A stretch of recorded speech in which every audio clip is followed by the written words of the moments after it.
Olá, sejam todos muito bem-vindos. Você está no canal do Escritor Cínico. Para esse vídeo, eu trouxe o sexto livro do nosso desafio, que é ler 12 livros em 2023. E trata-se do Livro dos Mortos do Antigo Egito. Depois da vinheta, eu vou falar um pouco sobre esse livro, vou comentar, mas já aviso, creio que esse vídeo será um pouco longo. Até já!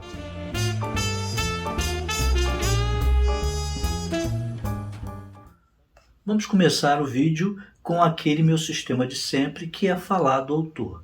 Na verdade, o autor é Ernest Alfred Thompson Wallis Budge. Ele nasce em 1857 e falece em 1934. Ele foi um arqueólogo britânico responsável pelo Departamento de Antiguidades Asiáticas e Egípcia do Museu Britânico também. E ele fez pesquisas arqueológicas tanto no Egito, no Sudão e na Mesopotâmia. Enfim, foi uma pessoa que se dedicou à arqueologia e principalmente à cultura, à civilização egípcia. E entre os seus livros mais famosos, ele escreveu vários livros, está Os Deuses do Egito e a Literatura dos Egípcios. Para quem gosta desse assunto, para quem gosta da civilização egípcia, gosta de pesquisar ou saber, ele é uma boa fonte porque foi um arqueólogo bastante respeitável. Antes de nós darmos continuidade e falarmos sobre o livro do Antigo Egito, o livro dos mortos do Antigo Egito, eu gostaria de fazer aquele meu aviso de sempre e peço para você não pular o vídeo nessa parte, que é você se inscrever no canal. Se você não é inscrito, ao fazer isso, não deixe também de apertar o sininho, que é para o YouTube sempre te avisar quando eu postar o novo vídeo. E também compartilhar esse vídeo para que esse canal seja mais conhecido e mais pessoas possam participar. Independente se você é inscrito ou não, não deixe de comentar abaixo se você gosta da civilização egípcia, se você já leu alguma coisa sobre, que livros é que você leu, porque podem ter pessoas que também gostem e que querem outras dicas, outras informações sobre livros. Bom, pessoal, antes da gente começar a falar do Livro dos Mortos, mostrar as pranchas, porque esse livro aqui foi retirado, foi traduzido, né, para o inglês e depois para outras línguas, por esse arqueólogo que nós já falamos no início, o Wallis, né, de 60 pranchas que foram encontradas num papiro dentro de um sarcófago do escriba Anne, que eu vou falar mais detidamente depois que eu fizer a contextualização. Mas esse livro aqui só tem 37 pranchas, não tem todos os 60 capítulos não. Então é importante a gente saber que a civilização egípcia teve mais de 3.000 anos. A civilização egípcia que eu estou falando é antiga, não é o Egito moderno, claro. A antiga teve seus faraós, suas pirâmides, suas crenças na vida após a morte, etc. E ela foi dividida, segundo os historiadores, em 3 fases distintas, né? Que eu até anotei aqui para não cometer nenhum tipo de erro, que é o Antigo Império, que vai de 2650 a 2152 a.C., o Médio Império, que vai de 1986 a 1759 a.C., e o Novo Império, de 1539 a 1069 a.C., depois vem um período de decadência até o Egito ser anexado pelo Império Romano em 30 a.C. E mais, essa questão sobre o Livro dos Mortos, ela data de mais de 2.000 anos antes do Novo Império. Ou seja, desde que a civilização egípcia surge aqui no planeta Terra, né, quando surgem os primeiros faraós, acredita-se que já tenha tido essa tradição do Livro dos Mortos. Não como nós conhecemos, não como chegou até nós e está aqui nesse Livro dos Mortos. Não, ele antes era feito nas paredes da pirâmide, na câmara mortuária, onde ficavam enterrados os faraós e a sua realeza, a sua esposa e demais membros. Depois, no novo império, isso foi aberto, vamos dizer assim, para outras pessoas que não eram da realeza, mas eram também eram importantes dentro da sociedade egípcia de então. Foi aí que se solidificou a tradição do livro dos mortos. E como é que era feito esse livro dos mortos? Como eu falei, inicialmente ele era feito nas paredes das pirâmides, na câmara mortuária, especificamente na câmara mortuária, onde ficavam os faraós. Depois ele passou a ser feito no Médio Império nos próprios sarcófagos. Os sarcófagos eram de madeira, de forma retangular, então poderia fazer os desenhos, todos os hieróglifos que os egípcios usavam, e isso ficava na tampa interna do sarcófago. No Novo Império, quando o sarcófago passa a acompanhar o formato do corpo que estava ali dentro, ele passou a ser feito em papiros, porque já não dava para você fazer na tampa do sarcófago. Então, passou-se a fazer em pergaminhos, em papiros, e colocar dentro do sarcófago. E por que eles faziam isso desde a antiguidade? Porque eles acreditavam, sinceramente, de que o morto ia, após o seu desencarne, né, após deixar o corpo físico, ele iria começar toda uma jornada para atingir o campo da paz dos juncos. Era um campo que eles acreditavam que era celestial, aonde eles, já junto aos deuses, poderiam arar a sua paz, a sua felicidade, enfim, tudo de bom que eles acreditavam que eles teriam depois de ter passado esse período vivendo aqui na Terra. Bom, sobre o livro em si, né, já que eu contextualizei isso tudo sobre o livro dos mortos do Antigo Egito, esse livro, como eu comentei lá no início, ele foi encontrado junto à múmia do escriba Ani.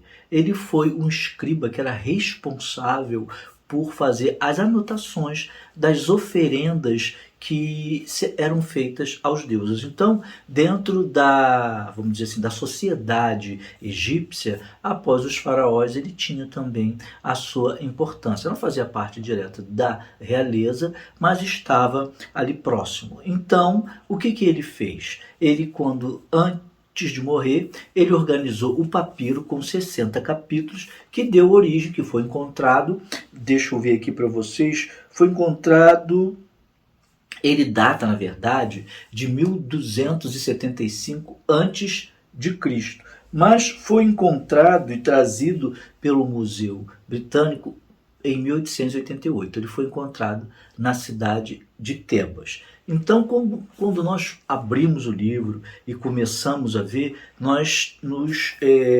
deparamos com várias pranchas que ele tem. Essa aqui, por exemplo, essa é a prancha 2, que na verdade é uma sequência, né? Não é estanque, ela é como papiro. Comprido, tinha vários metros, então ela passa a ser uma sequência, porque naquela época não existiam livros como nós temos hoje. Então, nessa aqui, como vocês podem ver, nós temos esse sol, que na verdade é um disco de sol sustentado por um par de braços que vem do Anki, né? O signo da vida, que por sua vez é sustentado por um Tete, que é o emblema do leste e do deus Osíris.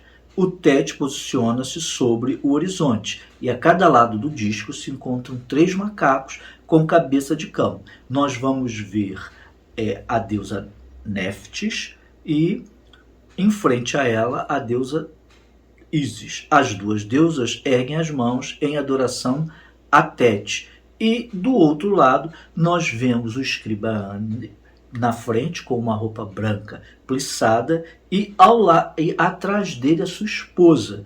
Os dois estão olhando e fazendo uma adoração para uma mesa de frutas e de comida, de bolos, etc., pães, que estão sendo oferecidos também aos deuses. E eles dizem o seguinte, porque esse livro todo ele é feito de orações, de hinos, de cântico aos deuses para que eles permitam que o escriba Ani faça todo esse caminho que vai desde a sua morte física ali no sarcófago até ele chegar, como eu disse, ao paradisíaco campo dos juncos, ou o campo paradisíaco dos juncos, que no cristianismo nós acreditamos que é o céu.